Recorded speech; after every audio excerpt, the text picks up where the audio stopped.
You know, we've got a lot of videos because of the using the old computer. None of them have been uploaded.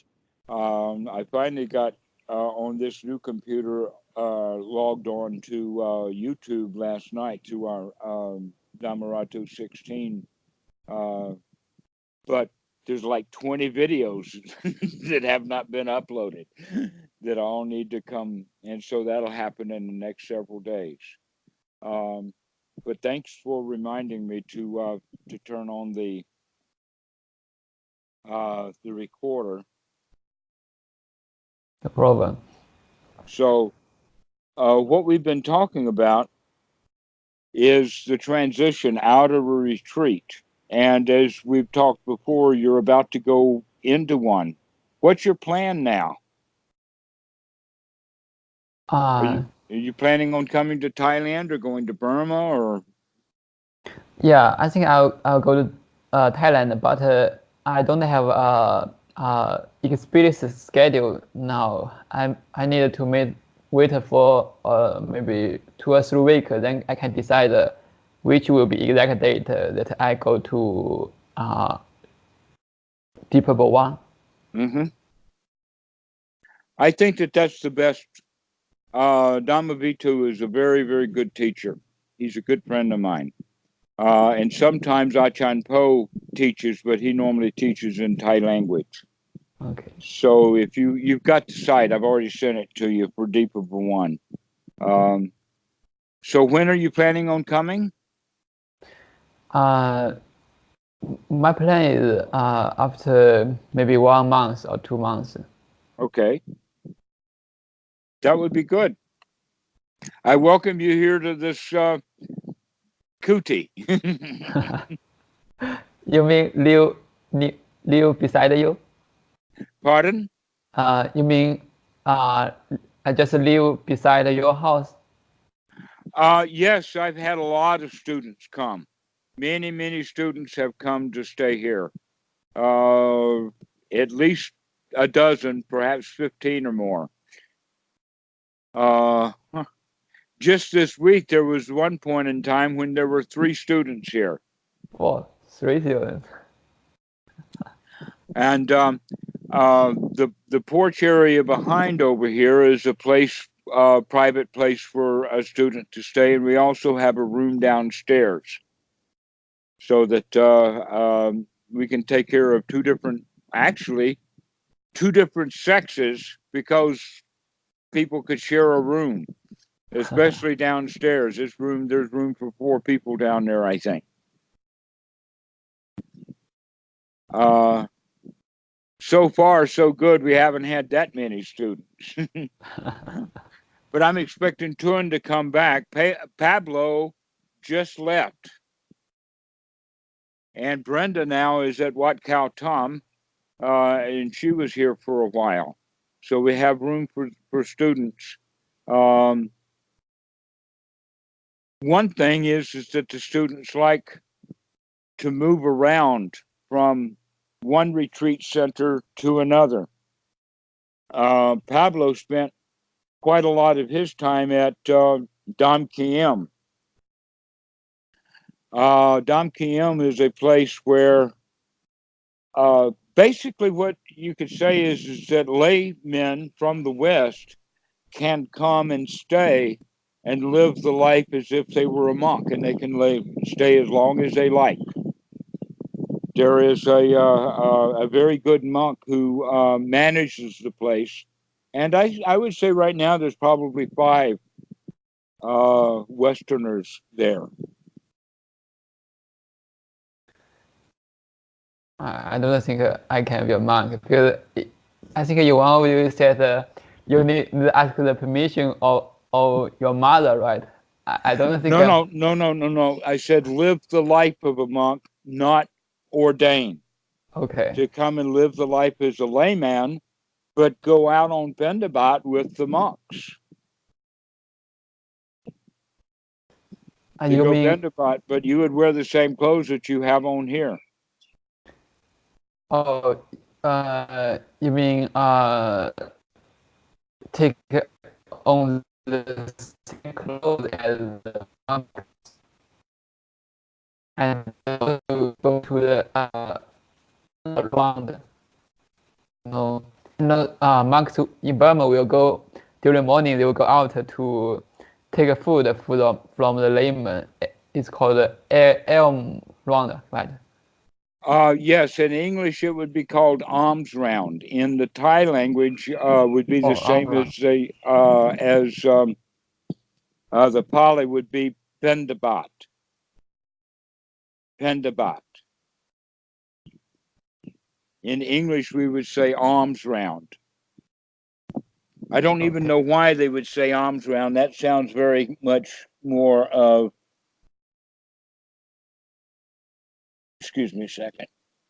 No problem.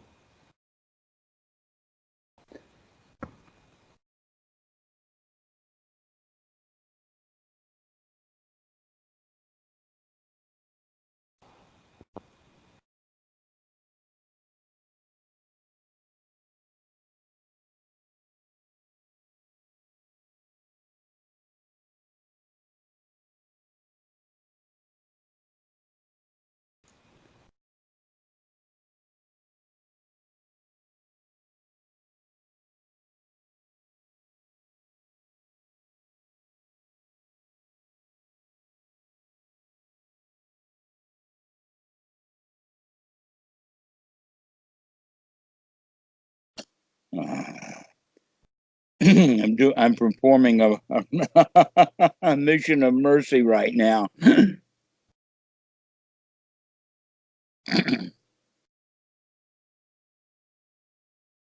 Okay, that'll help. Little dog eye surgery there for the moment. She's got something in her eye. So, sorry about that. That's okay. Bendabat is the term for it in the Pali language. In fact, the word bendabat or bat or pot is what in English we call the bowl. One of my favorite little stories is that the monks don't carry a bowl. If you look at the way it's constructed, it's a pot that they carry. And the name of the pot is in the Pali language, it's pot, and in the Thai language, it's pot. But in English, we call it a bowl when in fact it's not a bowl. I wonder why. It's so strange.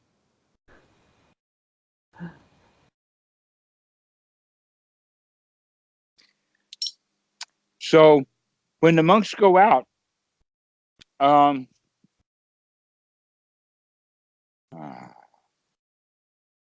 it depends upon many different factors. Sometimes a monk will go by himself. Sometimes they'll go in threes. Sometimes they'll go in larger groups, but generally not larger than three. But often it's not just the monks that go. They will take a layman with them, and that layman, the name that they have is Luxit, which would be student. And the other word that could be used would be kapow, which means like a pocket. So the job of the layman then is to carry the food that is being received by the monks. Now, when the lay people who are giving or donating, doing what they call saibat, or putting into the bowl, if there's only one monk, then they'll give him only enough food for himself. But if he's got 3 or 4 laymen behind him, then all the lay people in Thailand, they automatically know, oh, these are laymen in training. And so they will be also fed, but they will not be fed by directly. They will be fed because now the monk has got all of the food for them, and he's going to turn around and say, here, you carry this stuff. That's what the idea of a pocket or a kapow is. So one word would be the luksit or student, and the other one would just be a layman who is kapow. Sometimes the layman will be doing both functions. Like if you came to do a stay at Kiem, then you would be a Lukset, but you would also be a Kapow. It is possible on a certain day, in a certain way, that one of the local men will be asked by the monk to just do the Kapow work. In other words, his only job is to follow the monk around so that he can take excess food. But he's not actually a student of the monk. He might be in kind of in general a student, but in the sense of the way that Dhammarato Kiem operates, all of those students, the laymen would be all Westerners, and they would all be out there on Bendabat for learning about Bendabat. That this is their education. This is part of it. In fact, Pablo has some very interesting stories of what was happening to him while he was out on Bendabat. And he showed us on the map where they had gone and that kind of stuff. So this is actually quite educational to come to a place like Dhammarato Kiem, which is part of the retreat center system. You know, we have the International Meditation Retreat Center, which is right next door to Dhammarato Kiem, and then we have on this island we have Wat Khao Tam, and then Deepapawan. And so we have basically retreats running nonstop all month long, both in English and in Thai, and sometimes in Russian. But then we have Deepapawan, which is a place where lay people who, after they've done a retreat, or because they know about Deepapawan in particular, will come there to have a different kind of retreat experience, to where it's not the same thing as a retreat, because there the monks can have their cell phones or their laptops and things like that. Internet connection may be problematic, but at least there's electricity and that kind of thing, and it's more of the lifestyle of the monk as opposed to the lifestyle of the retreat. That many people think when they go to a retreat, oh, monks live like this all the time. No, they don't. Even monks will stop their normal lifestyle and go do a retreat. And so if you like, you can come and experience the lifestyle of the monk. And that, in that regard, you can stay as long as you like. To where the retreats have a format so that there's day one of the retreat and everybody comes on day one, and at the day 10 or the 11, they leave the retreat. And so it's all a scheduled thing like that, to where Dhammarato Kiem people can come and go as they please. But do you think different kinds of lifestyle matter? For example, I heard some story about Asian Zen in China. It seems that they don't care about which activity you are doing. They don't care about what?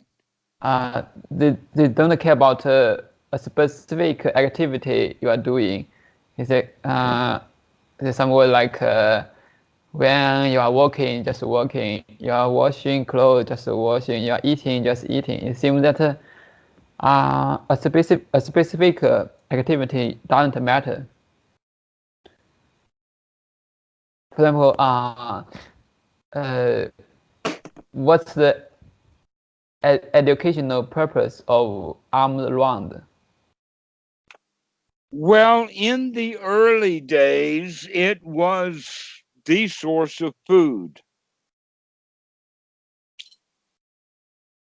And so that's the point, is to get breakfast or to get something to eat. That's the overarching or the overall point of it. But in order for that to be worked out as a relationship between the monks and the lay people, you see, in China, that never got established. It did get established in Thailand and throughout South Asia, but in China, the monks wound up having to grow their own food because they weren't successful at getting the entire community educated into doing the Pendabat. So the first thing that we begin to recognize is that, oh, this is a relationship between the monks and the community. That's what Pendabat is about. It's about a relationship. That is not just going out. That let us say that a monk from a different place comes to live in this place here. The first time he goes out on Vendabat, he doesn't know any of the people, but he does know the procedure. He does know the way to do it.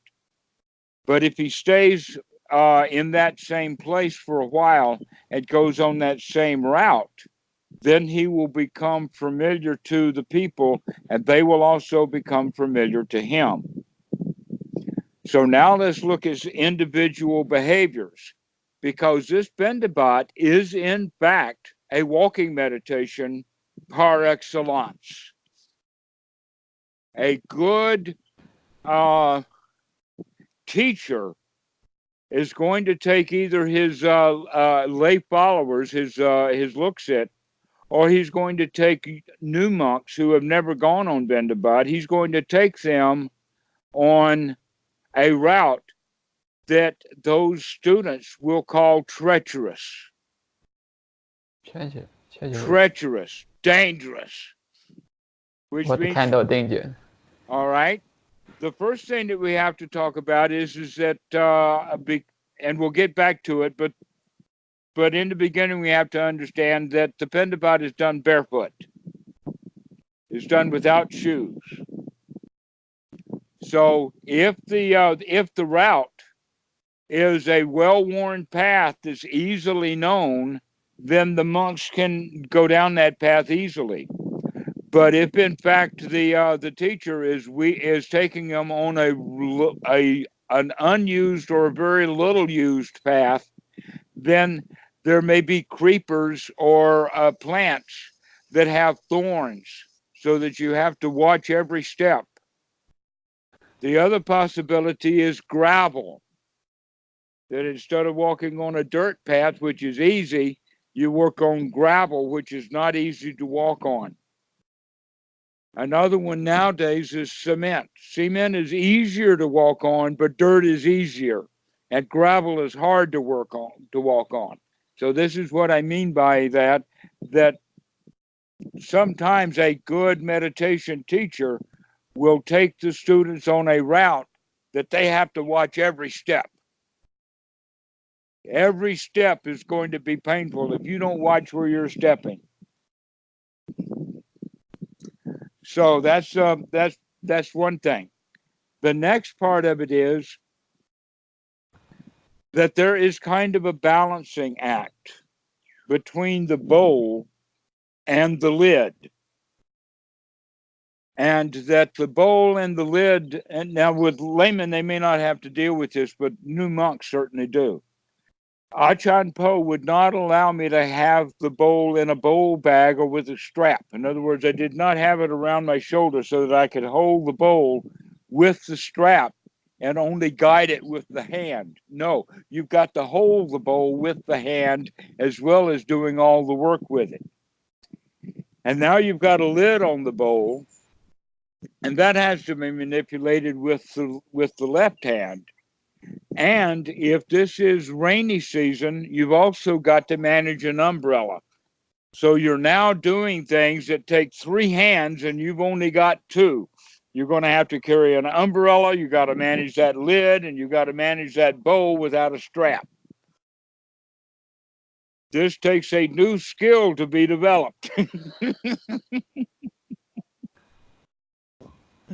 And you're doing all of this barefoot with a guided meditation way of doing it, so that the way when you stop in front of a house, then the monk's job is then, while he's holding this umbrella with the left hand, is going to open the bowl and hold it out like this while he's looking in the bowl. that the monk's job is to look into the bowl while the people are putting the food in it, so that he sees the food that they're being put in there. But the relationship is not, hi, how you doing? Oh, thanks, I really like this piece of chicken you're giving me. Yeah, I like that you like the chicken, and so I fixed you a piece of chicken this morning. None of that has occurred. Everything is done in silence. So the monk somehow has to show a tiny bit of gratitude without overdoing it. Just by nodding the head like this, like when you put the bowl back in, it's just a nod like that, and then you turn and you walk on. So this is what's happening during the Pendabat. And believe me, it is an education. It's an education in dexterity. It's an education in mindful walking. Knowing where you're putting every footfall, watching the bowl, doing all of the correct behavior that's expected from the monk during the Bendabat. I have idea when you just said the monk have to show a bit of gratitude. What if he's very hungry and he feel quite a lot of discomfort if his foot was hurt by maybe some song. And I mean, for me, I think it would difficult for me to show gratitude, because what I feel maybe just all kinds of unpleasant feelings. Well, first off, the idea in Thailand is that the people are putting food in the bowl for merit making. That the people who feed the monks have got to have a reason or a rationale to do that. So if a mother is out there feeding a monk who happens to be her own child, her own son, she's going to have a slightly different opinion with him than of a monk that she doesn't know. But the point is that she's not feeding her son when she's doing that. She's just feeding the monk, and by doing so, she's making merit for the future. That's what they mean by Tom Boon. Okay, Sai Bat means to put into the bowl, but when they are doing it, they're Tom Boon. They're making merit. The word boon in the Pali language is the same that we have in English and in French, for instance, like bon voyage. Have a good voyage, or have a good trip. That Tom Bun is the same word. It means that the person is out there making merit, so they're already getting the benefit. They're doing for themselves what they need to do for themselves while they're feeding the monk. Therefore, they need no gratitude from the monk, or at least not a big one. So a very, very small amount of gratitude, just an acknowledgement, just a nod of the head would be all that would be needed. Or just turning and going in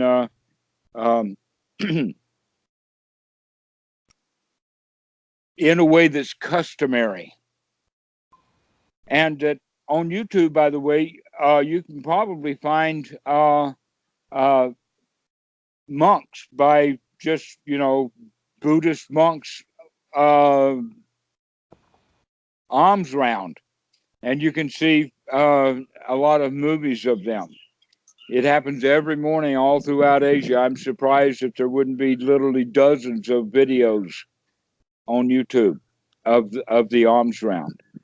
So that's one of the things that's useful for going in and staying in a place like Kiem. It's also very, very secluded.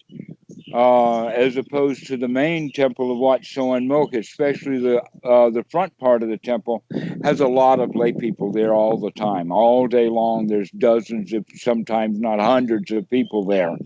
But Dom Kiem is sufficiently located a couple of kilometers away from there, so it's very quiet, very private.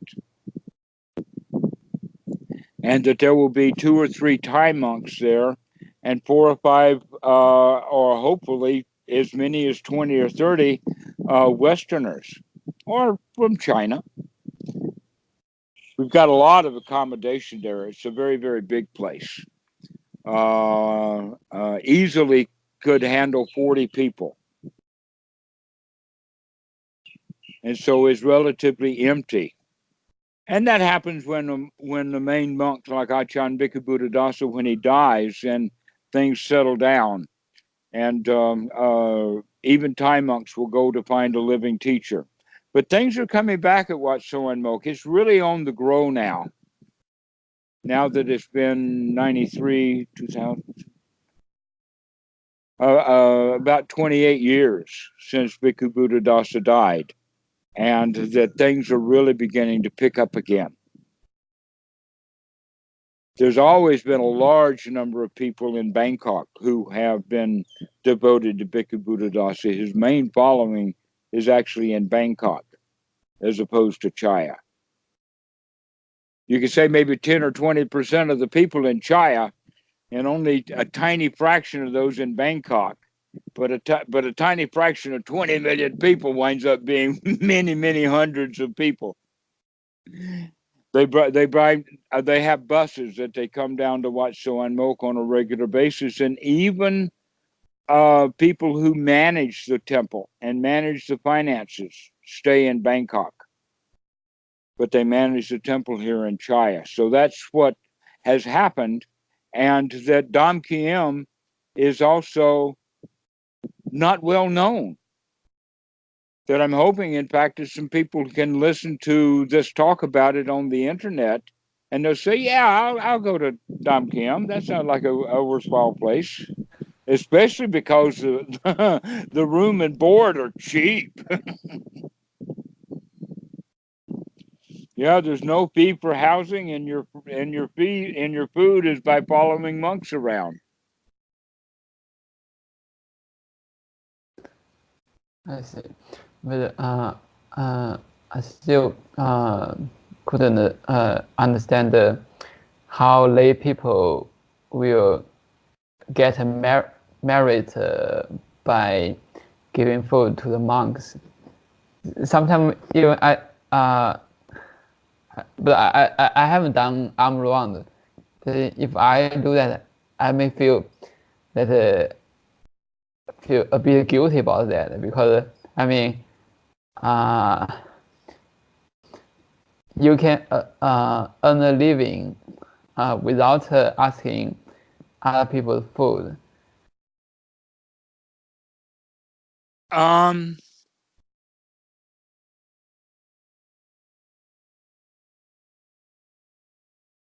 I don't know how it gets started. I think that it may have gotten started because of a few monks who were willing to keep going out on Bendabat every day, even though they weren't getting enough food or not at all, and they were starving. But still, they would go out with their bowl, and eventually people would have mercy on them and start giving them food. And from then, it started to build up. So if you're willing to actually go so far as to starve yourself to death, then maybe you can get Bendabat started up in a new location. That's been tried several times in several different ways in the United States, and it's always been a failure. In the sense that going on Bendabat is a good idea, and it gets people's attention whether they give food or not. But the Bendabat itself is a failure in the sense that it's not going to produce enough food for the monks to not have, let us say, lay people from their own ethnic community to add the additional. That in fact, when on one occasion, not just one occasion, we did it actually day after day after day for more than a week. That we would get up and go to down. I think the problem was is that we were going to the wrong place. We were going to downtown business district of Charlotte. And sometimes people would duck into a cafe and buy a roll or something to put into the bag. But this was definitely not the right place for it. But the question is, well, when is or where is going to be the right place to get Bendabat started in a community that does not have it?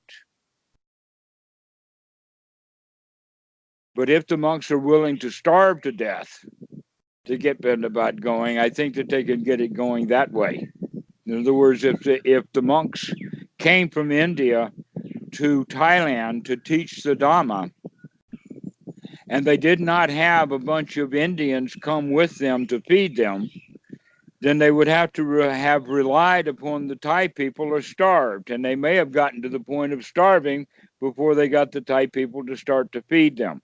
But for some reason, it didn't catch on in China, even though Buddhism has become very strong in China over the centuries.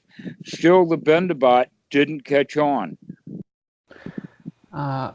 I don't know the history, but maybe 100 years ago or 200 years ago, maybe there's this kind of activity.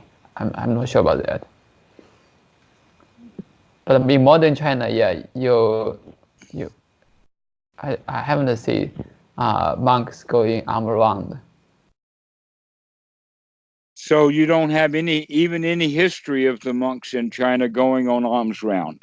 There's history, but I don't know I'm not sure how accurate are the records, but I don't know the when it happened.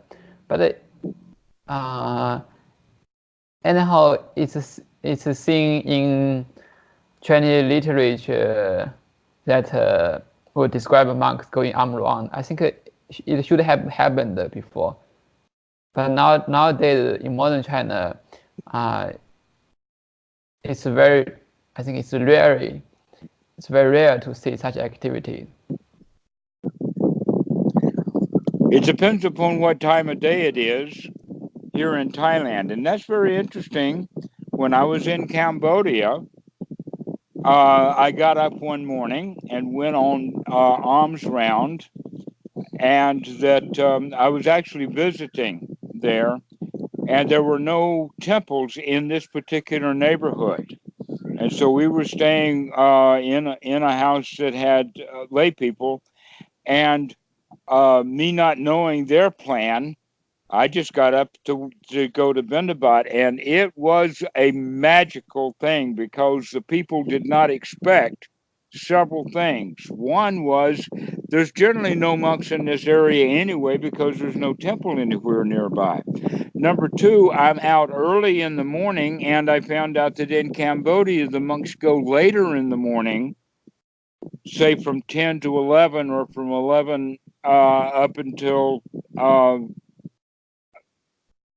11, maybe 11:30, but it's around the 11 o'clock hour, to where in Thailand they go from say 6:30 to 7:30 in the morning. So it's around 7 o'clock time. So here I am around 7 o'clock time, and as on the block that I go around happens to have a large school, a grade school, and that outside of this school are a lot of vendors because they're selling the kids their breakfast. So when I get to this area, there's quite a commotion with all of these kids going and getting a little tidbit of food from these vendors just to give to me. And so my bag, my bowl gets really, really big. Even my yam bag, I have to start putting stuff into. And that one of the things that was the most amazing is that many of the kids were giving money. Now, this is common, but it's not common to give big money. An example would be that on someone's birthday, they will give the amount of baht in coins for their age. So if he's 47, he's going to give you a little roll of 47 baht in coins. And he probably the night before his birthday will sit down with a whole table full of coins, wrapping it up into 47 baht little pockets, one after another, so that he can give that 47 baht, which is his birthday, his years of birth, to each monk. So I'm here in Cambodia, and I wind up on Vendabat.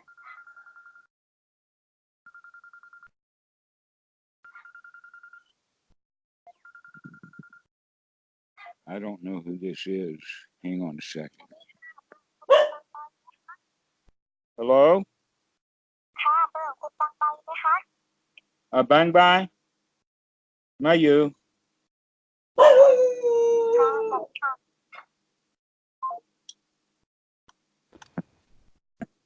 Sorry about that. So, while we're on Vendabat, the relationship between the lay people and the monks is that it's an old established relationship that's been going on for many, many centuries now. And so falling in line with that and learning how to be on Vendabat is takes a few days to figure that out just by watching the head monk. You behave, you do it the way that he does it. I've got to tell you a funny story too.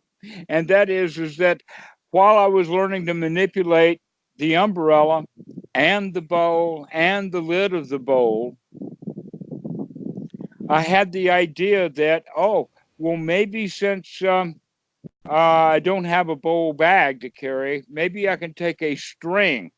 And so I put a tiny little hole on each side of the bowl, and had a little thing that I could carry around my neck. And Achan Pa saw that, and he laughed. And all he says, "You don't need that." And so that was enough for me to take it off. But that was one of the things that I tried to get a bowl bag so that I could manipulate it with the umbrella at the same time.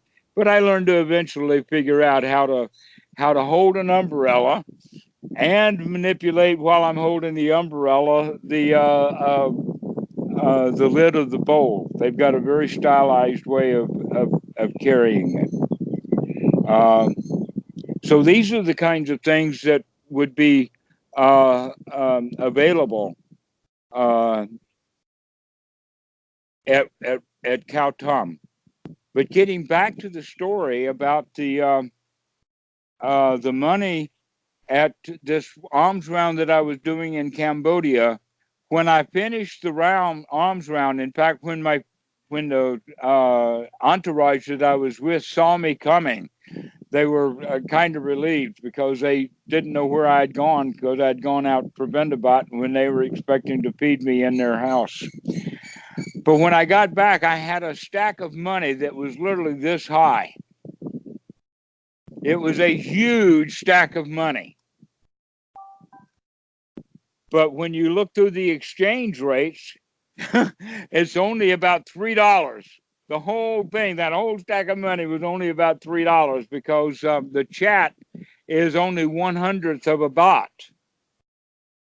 And the baht is 1/30th of a dollar.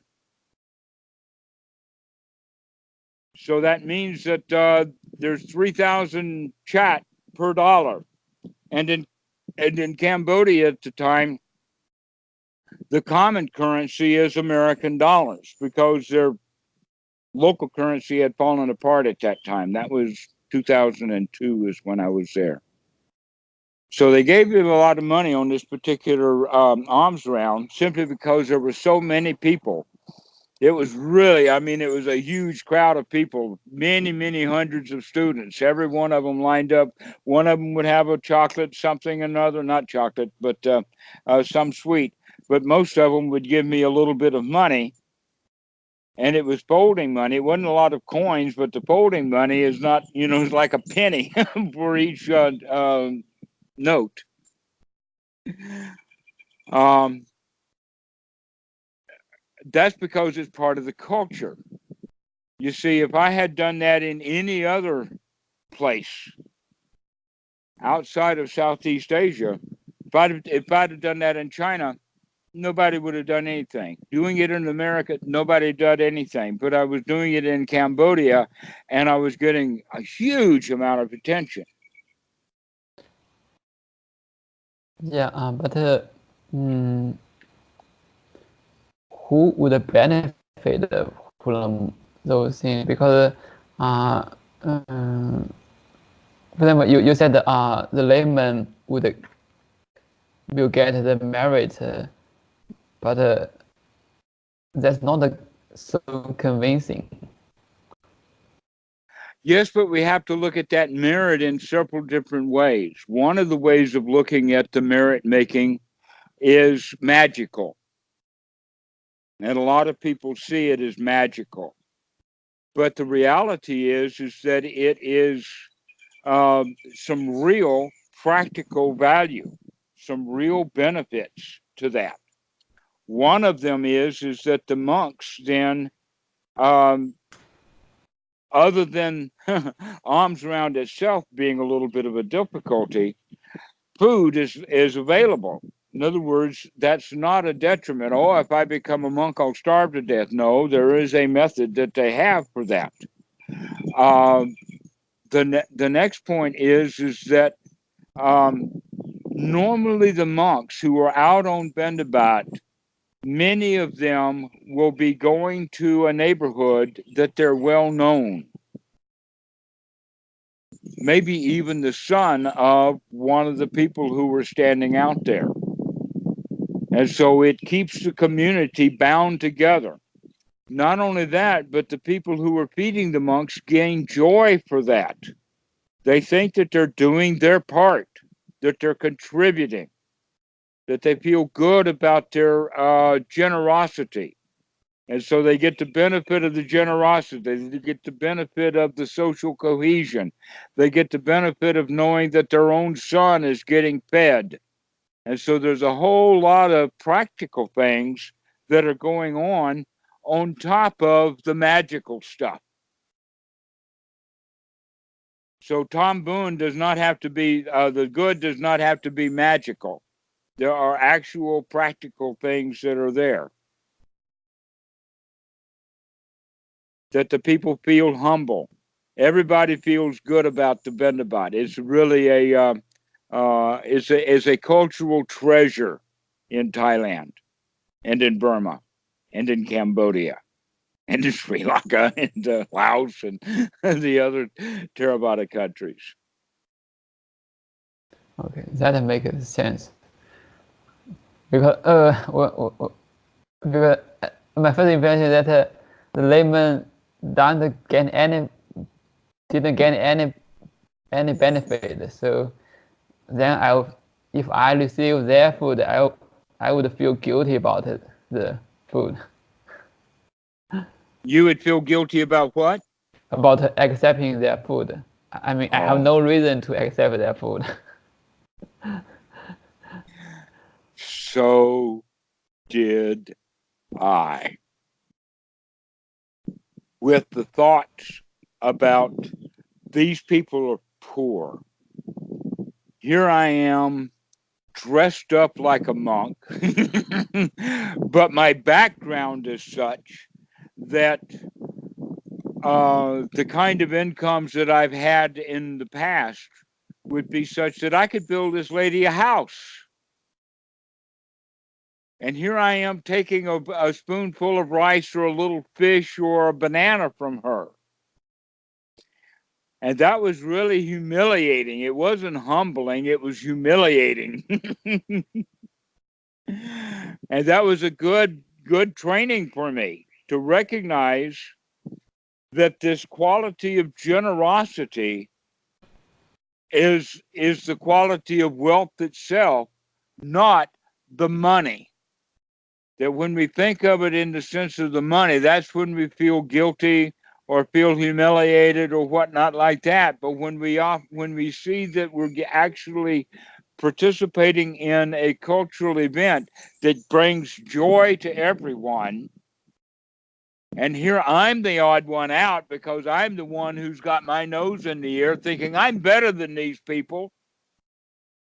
They're giving me a piece of fish. I don't even like this fish. And so I'm looking down upon them. So that was actually, if I think about it and reflect upon it, that was one of the major educations. The major education was to get over my feelings of guilt and shame and participate in the event of generosity and gratitude. That I was the one who was screwing it up by thinking I was better than they are. But by thinking that I was better than they are, then I started to feel guilty. Why am I taking stuff from them? I'm better than they are. The answer is, look at your crap. Look at what's going on inside your own mind. That they see you as a monk. Why can't you see you as a monk? They see you out here on Bendabat. Why can't you do that? Why do I have to put my American mind at work saying I'm better than these Thai people? They're poor. So that was an education. Yes, that was a primary education, in fact, of learning to go on Bendabat, was to recognize I was not better than these people. I was dependent upon them, and they were dependent upon me. Interdependency that's built in joy rather than in a one-up, one-down victim winner position that we most commonly take. So yeah, go on Bendabat and look at the fact that you're feeling guilty about this. Your Achan is probably going to take you to the worst neighborhood he can find just to make sure that you do feel guilty.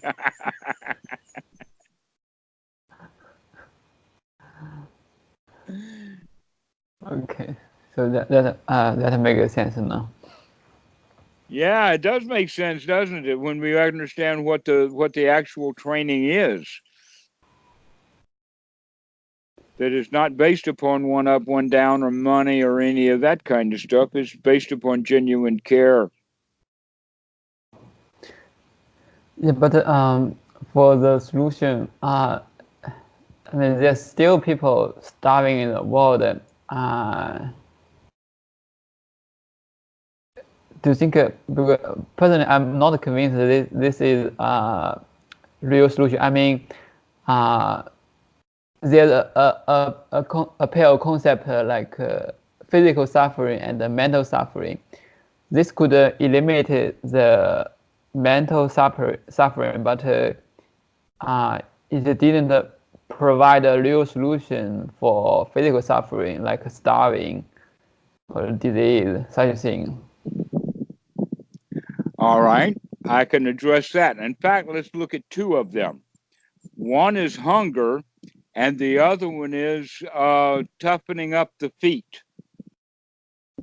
You see, most of the world nowadays looks at shoe wearing in the sense of that only the very, very poorest people could not afford shoes. That in fact, a set of flip-flops in Thailand is 30 baht, $1. Anybody can afford a pair of shoes. I do have a pair of shoes. I look at the shoe rack over there and I see one of maybe 30 pairs of shoes are mine. Why? Because I've got women in the family, especially a 6-year-old who really is into shoes. So most of them are little girl shoes. But the point that I'm making is that I don't wear shoes. I got used to because of Bendabat that that we start on Bendabat, but many monks then start wearing shoes less and less and less often. I have actually been in situations and occasions to where I was not allowed to go into a building because I was barefoot. No shoes, no shirt, no service, you know. But we get used to it. Now, um, there's be one day a year that I'll wear shoes all day long, and that would be if I have to go for the visa on Koh Samui. So I'll wear the shoes then. Also, whenever I go to town, I have to dress because TAM requires it. I've got to wear a shirt and I got to wear shoes. If I'm going to ride a motorbike, which I don't ride much anymore, then naturally I would have to wear shoes for that. So I'm always talking about I wear shoes when there is a right and proper occasion to wear shoes. And that means that I can go days and days and days and days without wearing shoes at all. And I walk around the house, and I work on the rocks, and I walk under the house on the poorly done concrete floor, and deal with it. But I also have recently looked at Dhammavitu's feet, and his are much tougher than mine. He spends almost all of his time barefoot, as well as going out on Bendabat. And because he has to walk on concrete roads, there's it winds up putting really big calluses on the feet. So long as you have the attitude, I can walk barefoot, I can watch where I'm going, I can handle the pain, I can do this, then that's a winner's attitude. If we have to say, oh, I need shoes, then that's a victim's attitude. I am going to be actually a victim of the ground that I walk on. I need protection. I need the help of these shoes. So that's one way of looking at it is the Bendabat is done barefoot, but then after the practice of barefoot, many monks will practice on and on of working barefoot, of living naturally. So that's one point. Another point about eating, which I have come to understand for myself. When I was a monk, sometimes I would get hungry, let us say, at the wrong time. Now, one of the things that I have seen that's not true at Wat Suan Mok, but was true with every other temple that I ever stayed at,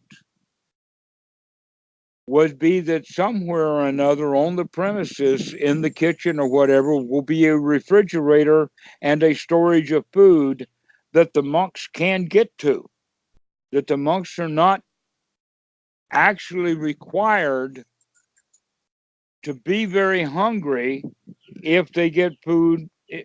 But the rules of the monks say that the monk himself does not store food overnight. It has to be kept in a communal place.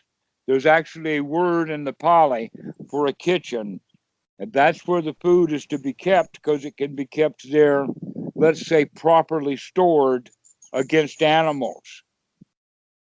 To where if the monk carries food into his kuti, then the rule is that before he goes to sleep at night, he has to dispose of that food. That the monk does not keep food for the next morning. Well, if you're out in the out in the back part of the Wat, which is mostly jungle anyway, then if you have food in the kuti at night, you're going to invite wild animals. Sometimes snakes, sometimes monitor lizards, and always ants. And so that rule is an important rule that in the woods you don't keep food at night. That what you want to do in the evening, if you've got any food left at all, you either eat it yourself or you give it to the animals. You spread it out. You let them have it because they're going to come for it anyway. Now, hold your question for a second. What this means is that the monks learn to deal with hunger as a sensation of the body, because we know we're going to be getting enough food.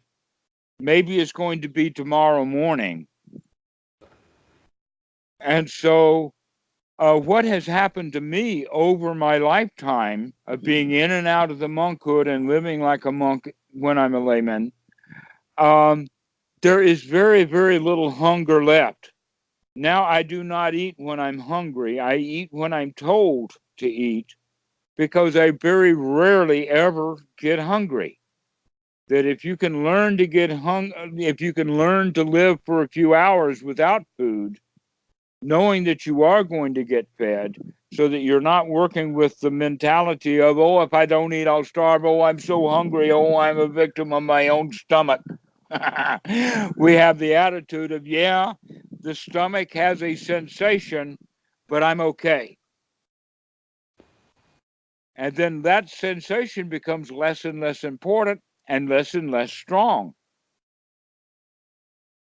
But in the cultures that we live in, the idea, especially with children, I'm hungry, therefore I want to eat. And mommy says, oh, my baby's hungry, is for my job to feed him. So the idea then is for people to eat because they get hungry. And then we wind up with a tradition like in the West of 3 meals a day. I even know some cultures that have 4 meals a day because that's part of their culture. And so interrupting that is a very good idea. I really like the idea of Ramadan, that all day long nobody eats anything. You have to wait until a certain time of day, and then you have food to eat. Now, I also know that Ramadan in the modern Islamic tradition is not well, let us say it's well abused. It's not well adhered to. An example, by the way, of that, so I have heard, though I haven't been to Saudi Arabia in a long, long time, um, that Ramadan is the time of the month when they have the most garbage pickup, that the garbage collectors have extra work to do during Ramadan. Well, if Ramadan was done correctly, then that would mean that actually that time of month or that time of year, the month of Ramadan, there would be very little scraps to pick up because people were practicing Ramadan correctly. But in fact, what happens is that they wind up having a big feast at night. And so they eat, and then they'll sleep, and then they'll get up early in the morning and have a feast at 4 a.m. before the sun rises, and then they'll wait all day. And so that feasting that they do in the Ramadan actually destroys the quality of it that we're looking at from the perspective of being a monk. All right. So there's another practicality to it. And that practicality is that if the monks can do without food during the evening time, or let us say a formal eating period, if we can dispense with that formal eating period, then maybe if the monk needs a banana or he needs a biscuit or something like that, then that's okay. That's not an issue. But that if we can remove it, and you've been to retreats and you know that some retreats will have only 1 meal a day. Some retreats, most retreats have 2 meals a day, a breakfast and a lunch. But then they'll have a very light meal or nothing at all, maybe only coffee or tea in the evening time. That's exactly the way that they would practice as a monk, that many temples will have 2 meals a day. And that evening meal they don't have. Well, what that means is the morning and the lunchtime was from the food that they gathered for breakfast. The monks went out, or maybe the laymen came and they brought food. And in a retreat center, they're actually going to have 2 different shifts. They're going to make a breakfast and then they'll make lunch. But then those cooks, they get the rest of the day off. They don't have to be back to make an evening meal. They only have 2 meals a day. That begins to change everyone's diet habits and therefore their own hunger. So people will become hungry in the afternoons, but they'll learn to deal with it. They'll learn to get over it so that they manage themselves quite well. And so this is what I found with it, that one of the things that about the style of the monks eating is that in my old age, I don't have to deal with hunger.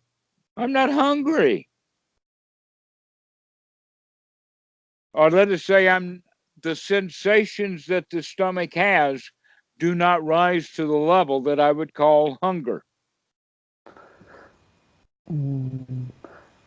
My experience with eating, personally, actually, if I don't need to eat anything, I think that will be ideal situation. I can save all the time to do other things. But I personally, I think it's kind of the limitation of the body. I mean, the body needs feeding, and but does it need 3 meals a day? Yes, you're right. It does need to be fed. But here's a question for you. How long can you go without food? The answer is longer than 30 days. How long can you go without water? The answer is longer than 3 days, but not much longer. How long can you go without breathing? Some people maybe an hour, but very rarely can someone go an hour without breathing. How about a minute? Some people would be wrong, hard pressed to spend a whole minute without taking a breath. The reason I'm talking about this is because the hunger is a habit that is developed in our society because of eating often. If we see food, then we want food. It's time to eat. We feel hunger, but we feel hunger because of the food or the time, as opposed to an actual, real sensation of the body, because there's actual, real hunger there. And so if you get to the point that you're actually eating more often than the hunger would come, then you're going to be never hungry, even if that's once a day or twice a day. That in fact at Wat Suan Mok, they only have one meal a day. And the way that they operate is that the monks go out at for Bendabat, 6:30 to 7:30. By 8 o'clock, they're back at the temple, and now we'll have a bit of ceremony, and all the monks eat, and they eat between 8 and 9. And at 9 o'clock in the morning, the day's work is finished. There's nothing left to do. Now, when I was in the United States, occasionally people would ask, well, what do you do all day? What are your duties as a monk? And my answer was, well, I do lunch. Because that's the only thing to do is you do lunch. At Wat Suan Mok, we do breakfast. And after breakfast, there's nothing left to do. Now, there is a sutta that's very important in this regard. And the sutta starts off with the Buddha deciding to make a new rule of the Patimokkha, that monks are not supposed to go out at night. And that the rationale is because it's dangerous at night. That monks, if they're going to go out, should go out in the mornings, but they don't go out in the hot part of the day. Nobody wants to do that. And so in the evening time, that's the time when the lay people come out to do business. After 4 o'clock, there's a lot of business done. Women go shopping for their food to make the evening meal and all kinds of things. And that was already a time of off limits, so that the monks did not go out in the late afternoon. They did not go out in the hot afternoon, that they would go out in the mornings. And then they could also go out in the evenings. And the Buddha put a stop to that. He says, no, we're not going to have monks go out in the evenings anymore because it's dangerous. It's dark. They can't see where they're going. They'll wind up running into wild animals. They'll wind up stepping into things that they don't need to step in. They'll wind up in a thicket or in a sewer or in the red light district or among thieves. And so these are the things that the Buddha lists is the reason for it. And one monk then gets really unhappy about it. He says, wait a minute.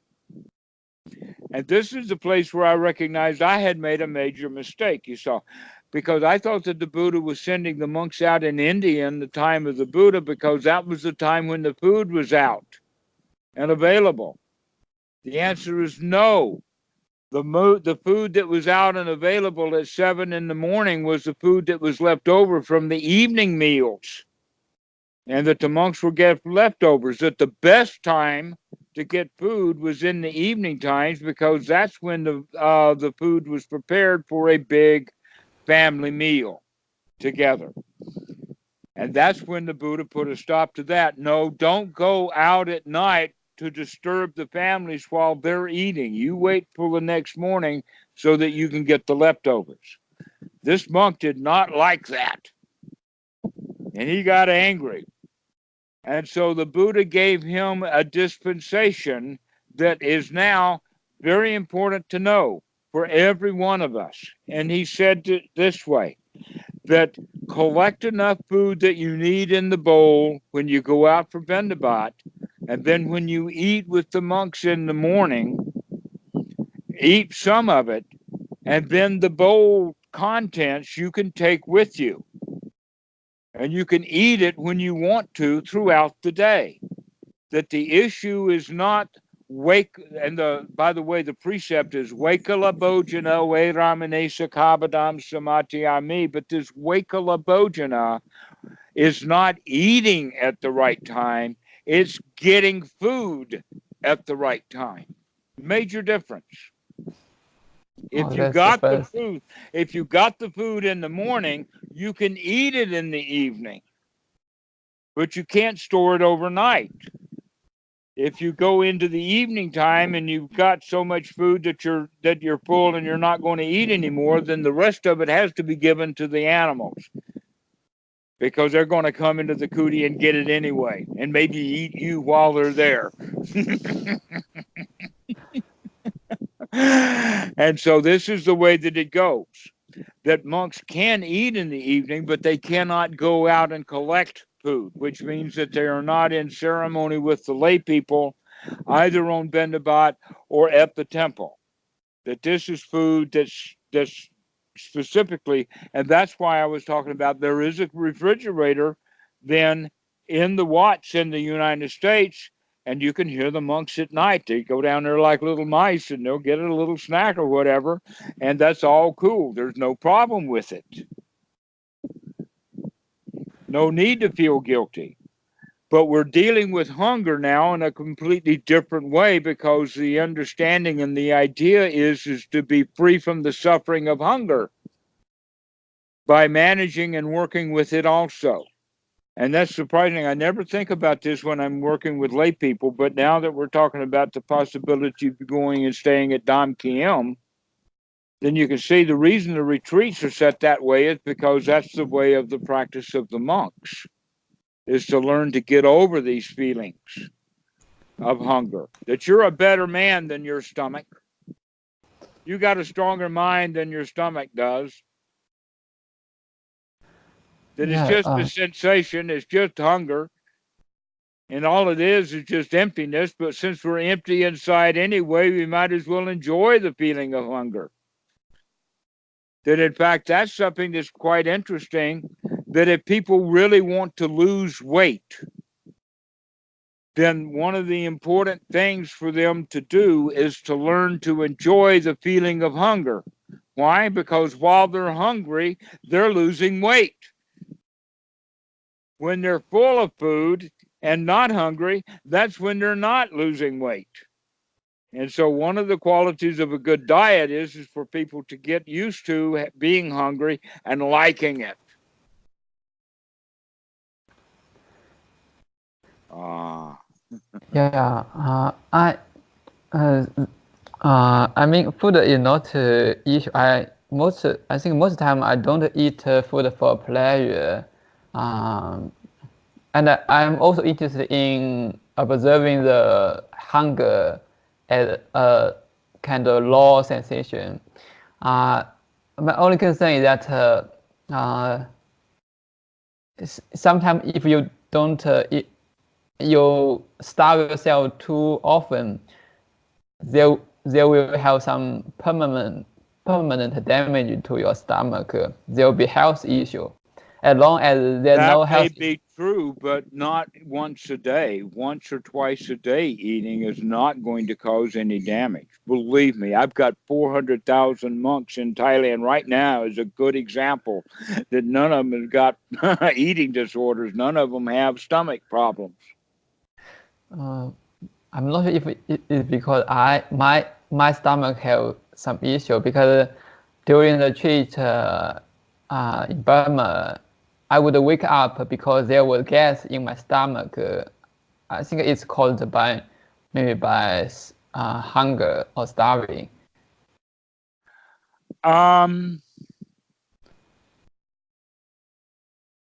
First off, gas by itself shouldn't be much of a problem.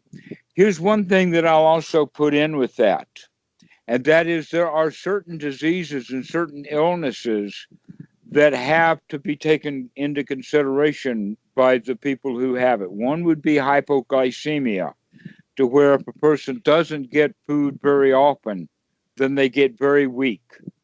And if that's what's the case, then they should tell the people at the retreat center or whatever like that to make arrangements so they can always have enough food, so that when hypoglycemia or something is necessary, then you can't eat. So if there is a physical thing and you're talking about gas, so that means that you take a donut to bed with you.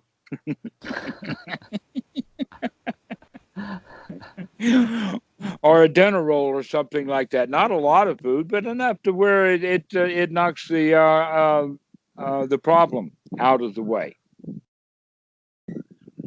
And so, yeah, if you've got gas or any kind of pain or anything like that at all, experiment with it, because the whole point of the teaching of the Buddha is to come out of suffering.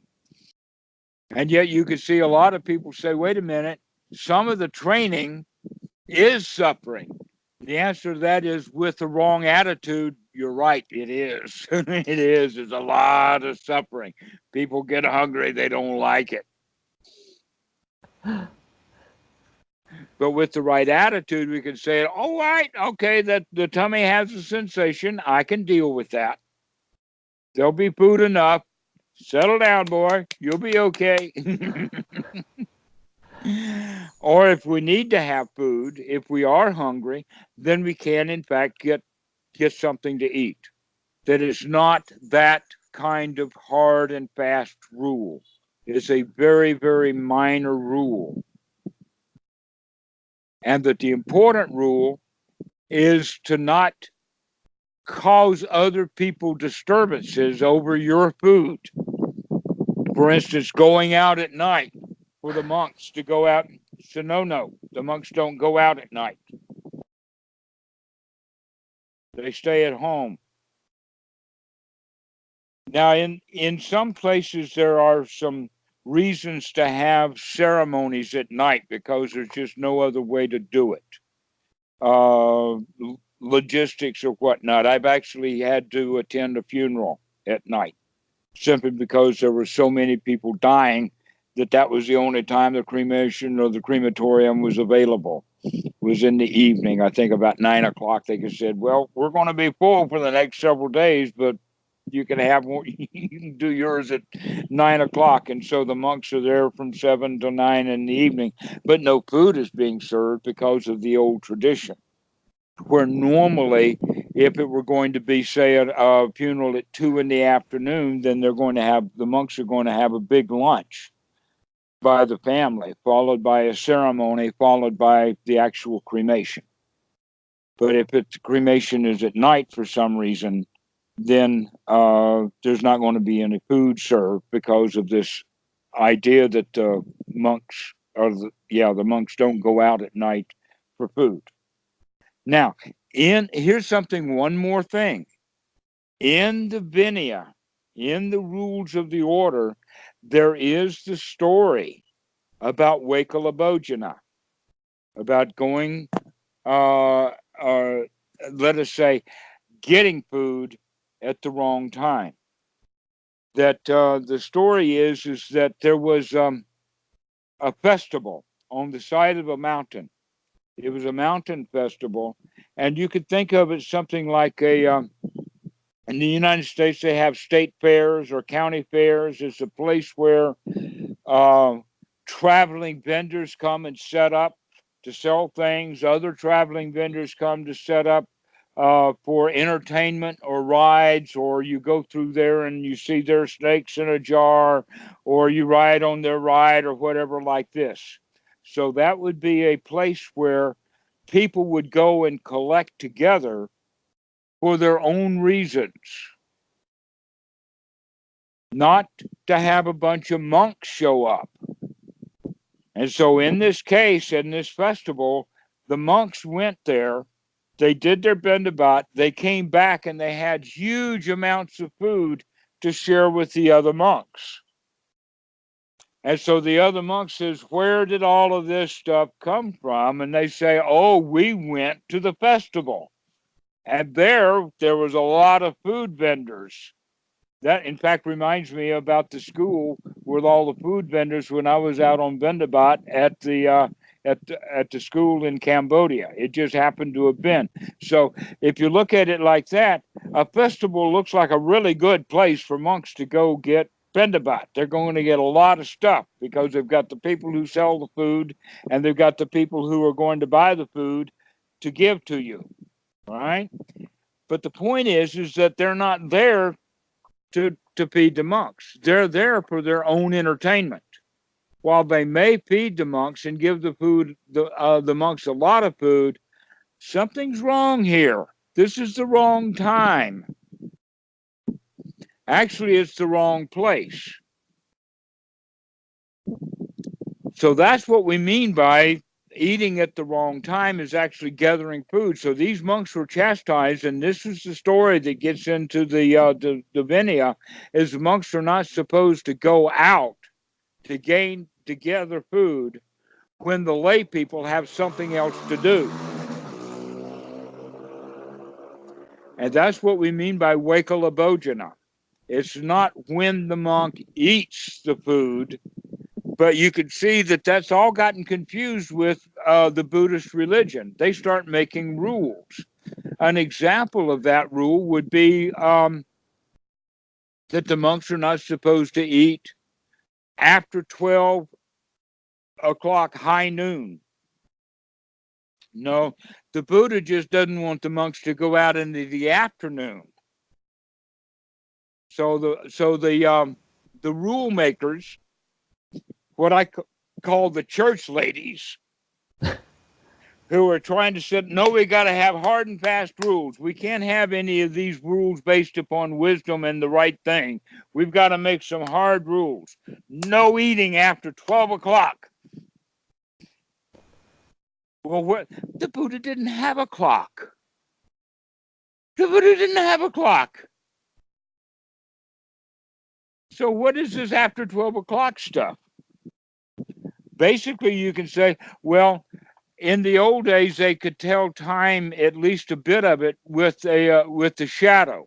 That when the shadow is the smallest is when noontime is. And so at that point in time, when the shadow of the stick in the ground gets very, very short, after that time is when the monks are not supposed to go out for bendabat. And so, yeah, what happens is that they over stylize, over ritualize the rules and take the wisdom out of it and put hard and fast rules in place instead. And that's what's happened with Wakalabhojana. They put this time limit of 12 o'clock noon, where in fact the Buddha didn't do that.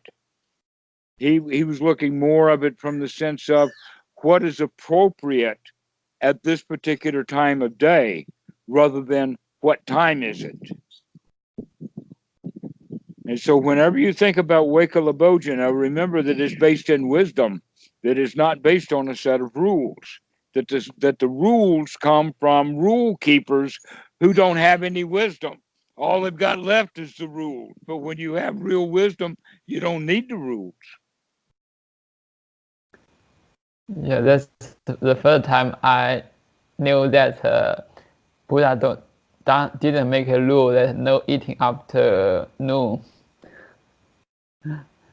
That's the first time I knew that. Well, it's not a rule. He did not make that rule, but you will see it followed judiciously in Burma. They will follow that rule strictly in Sri Lanka, Burma, some places in Thailand, etc., like that. Because the Buddhist religion has, let's say, overgrown the actual teachings of the Buddha, and that's okay. We use the Buddhist religion as cover for the real teachings of the Buddha.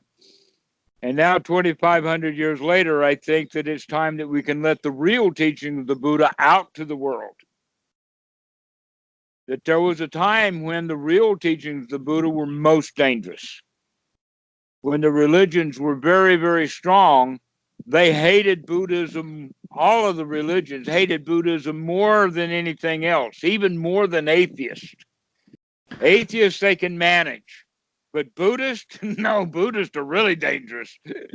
But now is the time, after 2,500 years, that the real actual teachings of the Buddha, not just the Buddhist religion, can become well known, so that many, many millions of people can become liberated from these religions.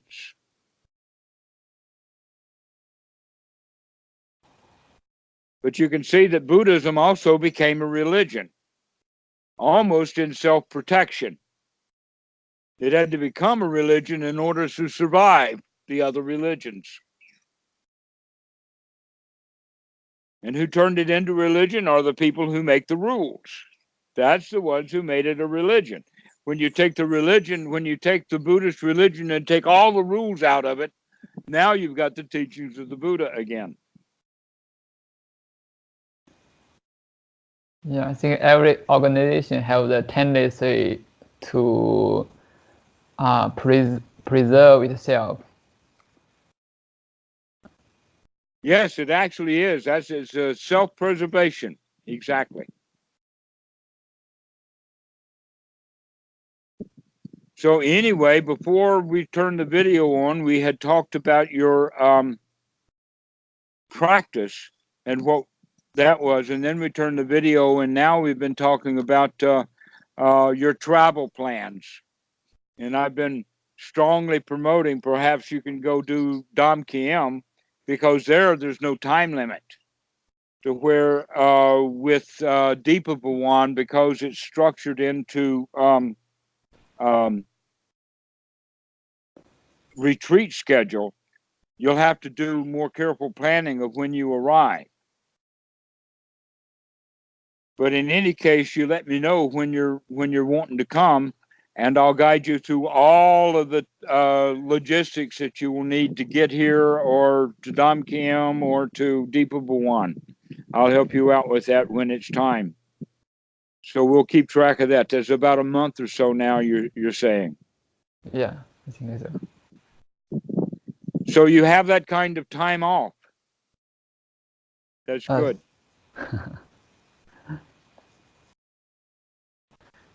Most Americans, they don't have the time to take to go to a retreat. Maybe one a year at the best. Yeah, because of the household life. Yes, actually, it's the greed for money. By the way, there's an interesting point that I want to make on that. When you use the word householder, we use that word simultaneously with layman, but we use the word layman from the sense of the relationship of the people who are not clergy within the Catholic Church. That's where the laity comes from, are devout Catholics. There's another word that we can use. It's actually the part of the Pali. It's called Puttajana, or ordinary people. And I want to make a distinction between ordinary people, lay people, and householders, because the word householder generally means that it's a big house that he holds. This is something about wealthy people, people who have substance, the ones who hold homes and houses, which means that they've got big families, probably servants and other things like this. Well, if you think about it, that's the crowd that the Buddha ran with. He was not poor. He was royalty. And so when he's talking about householders that are followers of him, he's talking about people who actually have the time to go and do. They're not grumbling and poor all the time so that they have no time to practice. They have plenty of time to practice the Dhamma, but they also do not need to become ordained because they already have a life that's sufficient. The question is the sensuality, the sensual pleasures that the Puttajana have does not mean that the householder has to live that kind of lifestyle. An example would that be, just because there's a brothel in your neighborhood does not mean that you have to go to the brothel.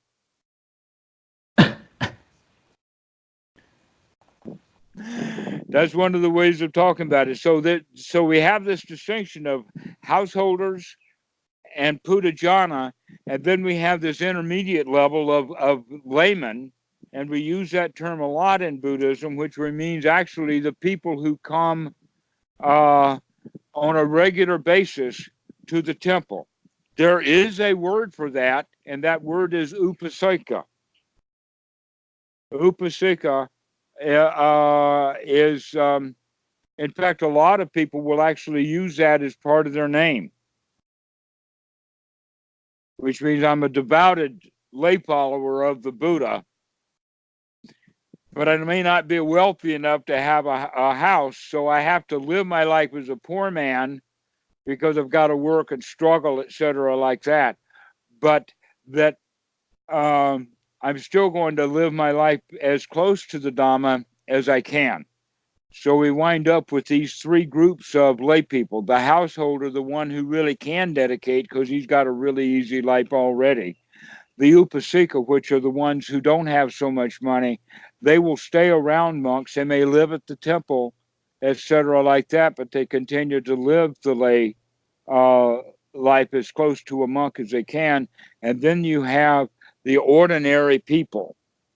The ordinary people would be those who are unskilled in the teachings of the Buddha. Now, here in Thailand, most of the people of the culture here know about Buddhism enough that it's their religion. You could go so far as to say that the vast majority of the people of Thailand are upasika. They are not Puttajana. But in China and in the United States, most of the people are Puttajana. They know nothing about the Buddha. They know nothing about the teaching.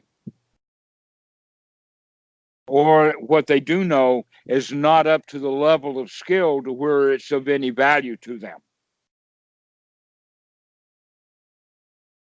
Okay, so that's my exposition on that word householder that you use. Yes, the householder has a particular definition.